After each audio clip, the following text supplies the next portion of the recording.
Hello, I'm Shane. This is my wife Sasha. These are our two daughters Mila and Emma. We are the Moriarty family, and Momo is our au pair.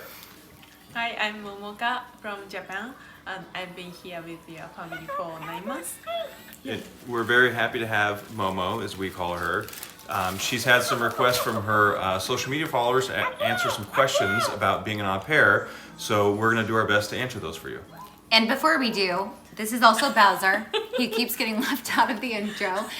He's 9 years old, so yeah. Let's get started. Let's get started. How many au pair have you had before? Do you want to answer me? Momo's our first au pair, so we've never had an au pair before. This is our first experience. Okay. Thank you. What made you decide to have an au pair? I can answer this one, unless you want to. Do you Go want ahead, to? Okay. What made us decide to get an au pair was we had Mila, March 2020, the peak of COVID. I got pregnant again right away, and I needed some help since I'm working and my husband's working. We really needed help in the house. I wanted to be a part of their lives as much as possible, so I didn't want to send them off to daycare. So we decided to have someone come into the home and help us with the children. We looked into the au pairship, I don't know if that's what it's called, the au pair program, and it seemed like a right fit for our family, and it turns out it was. How did you find an au pair? Which company? Au Pair International. And how did we find an au pair? Well, we had some requirements that we were looking for, all of which Momo met. And we also needed an au pair fast. I was super pregnant. So before I gave birth, it was important for us to have an au pair who was very comfortable around Mila, and Mila was very comfortable around her, because we knew that whenever it was time for us to go to the hospital when I was in labor, you know, we didn't want to have to worry about Mila not being comfortable with a complete stranger. So we needed someone, and we needed someone fast, and we landed upon Momo. How did you choose an au pair? What is au pair's requirement for your family? Well, being as it was our first time, we weren't totally sure, but we knew that our au pair had to be great with children, love being around children, and dependable, and communicates well, because we wanted our au pair to enjoy being with our family as much as we wanted to enjoy having au pair with our family.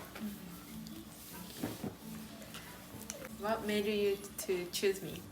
Oh, that's easy.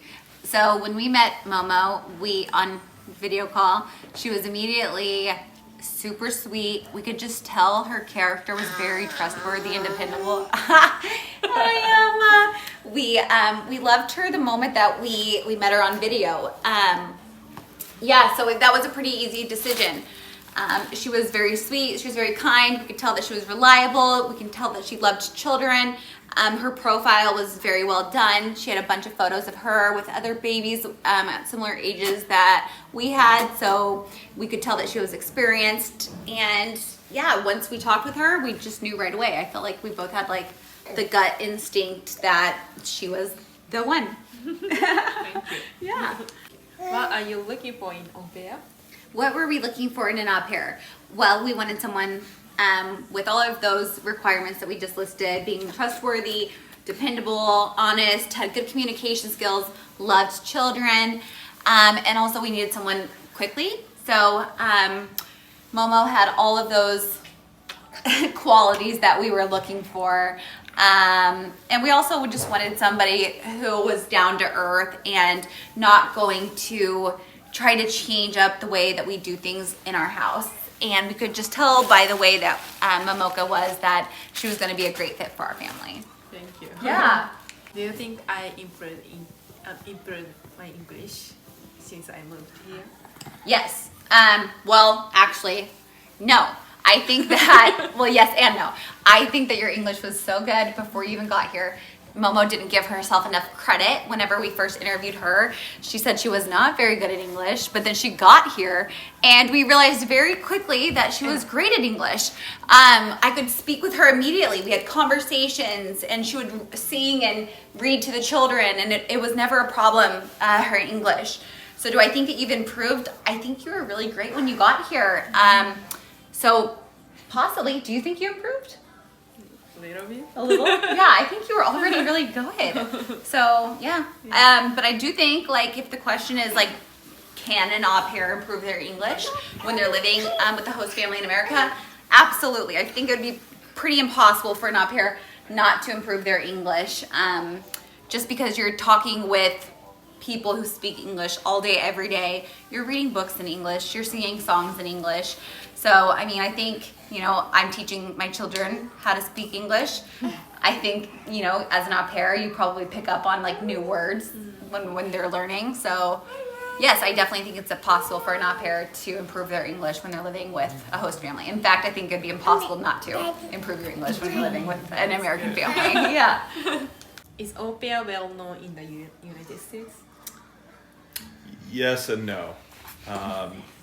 Us being first time in the au pair program, I was surprised how many au pairs lived in the United States, even more so in our specific area. It was a little bit of a shock. But I would say au pairs are well known, but probably not on the forefront of people's minds when they think of childcare. I would agree with that. Yeah, we didn't really know how many people had au pairs until we got an au pair. And then we started talking to people about, like, our childcare situation, and the more people we talked to about having our own au pair, the more we found out that other people, even in our own friend group, had au pairs. So it may be more common than we think, but I think it's definitely becoming more popular.